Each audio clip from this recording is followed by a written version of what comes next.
بہت پرانے زمانے میں ایک وسیع و عریض سلطنت تھی جس کا نام نومہرا تھا۔ اس سلطنت کے بادشاہ کی 12 بیٹیاں تھیں، اتنی حسین کہ چاند انہیں دیکھ کر شرما جاتا، اور اتنی نازک کہ ہوا بھی آہستہ چلتی تھی کہ کہیں ان کے لمس کو تکلیف نہ پہنچے۔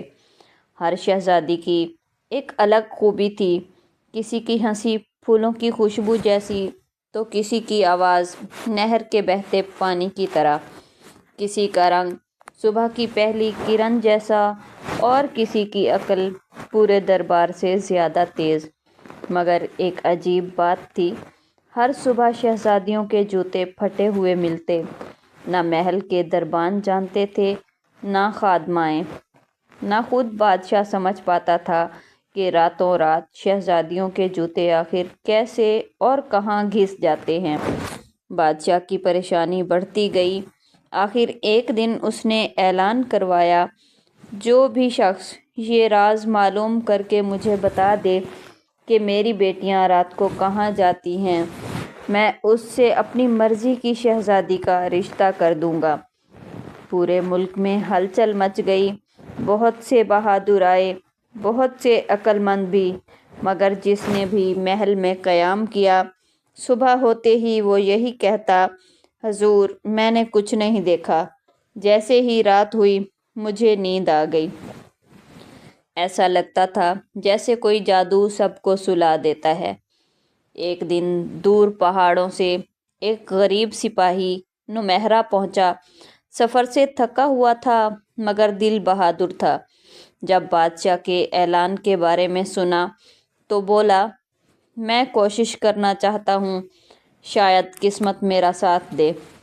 بادشاہ نے حیرانی سے اسے دیکھا لیکن اجازت دے دی۔ شام ہوتے ہی سپاہیوں کو شہزادیوں کے کمرے کے سامنے ایک کمرہ دے دیا گیا۔ ایک بوڑھی نرس نے آہستہ سے کہا، بیٹا اگر تم سونا چاہتے ہو تو ٹھیک، مگر اگر جاگنا چاہتے ہو تو یہ سنہری چادر لے لو، یہ جادو توڑ دیتی ہے۔ سپاہی نے چادر لے لی۔ بوڑھی نرس کی آنکھوں میں عجیب سی چمک تھی، جیسے وہ سب کچھ جانتی ہو۔ رات ہوئی، محل سو گیا۔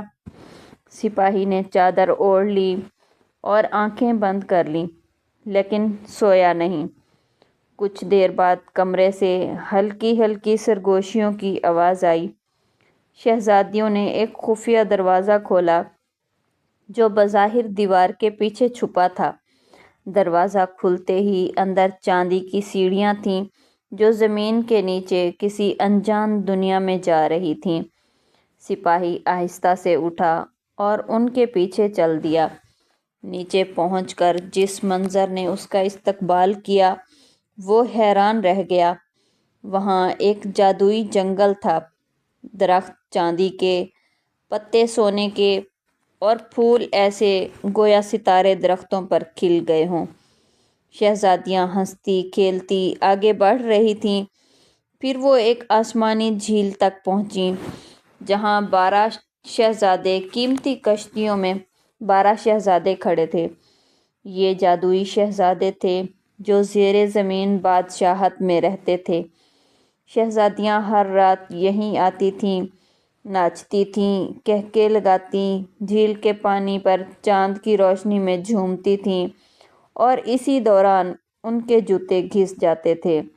سپاہی خاموشی سے ہر قدم کا مشاہدہ کرتا رہا۔ صبح ہونے کے قریب شہزادیاں واپس لوٹیں۔ خفیہ دروازہ بند کیا گیا اور سونے کا ڈرامہ کرنے لگیں۔ سپاہی بھی واپس آیا اور اگلے دن بادشاہ کے سامنے جا پہنچا۔ بادشاہ نے تیز لہجے میں پوچھا، بتاؤ میری بیٹیاں رات کو کہاں جاتی ہیں؟ سپاہی نے سب کچھ بتا دیا۔ شہزادیاں چونک گئیں، کسی نے کبھی ان کا راز نہیں جانا تھا۔ بادشاہ حیران رہ گیا۔ بادشاہ نے وعدے کے مطابق کہا، تم نے میرا راز جان لیا، اپنی پسند کی شہزادی چن لو۔ سپاہی نے عاجزی سے جواب دیا، حضور شہزادیوں نے کوئی برا کام نہیں کیا، وہ صرف خوشی چاہتی تھیں۔ میں سب سے چھوٹی شہزادی کو پسند کرتا ہوں کیونکہ وہ سب سے کم بولتی ہے مگر دل کی نرم ہے۔ چھوٹی شہزادی نے بھی مسکرا کر ہاں کر دی۔ زیر زمین جادوئی دنیا کا دروازہ ہمیشہ کے لیے بند کر دیا گیا تاکہ کوئی خطرہ نہ آئے۔ سپاہی اور چھوٹی شہزادی کی شادی ہوئی۔ 12 شہزادیاں دوبارہ محل ہی میں خوش رہنے لگیں اور بادشاہت میں امن قائم ہو گیا۔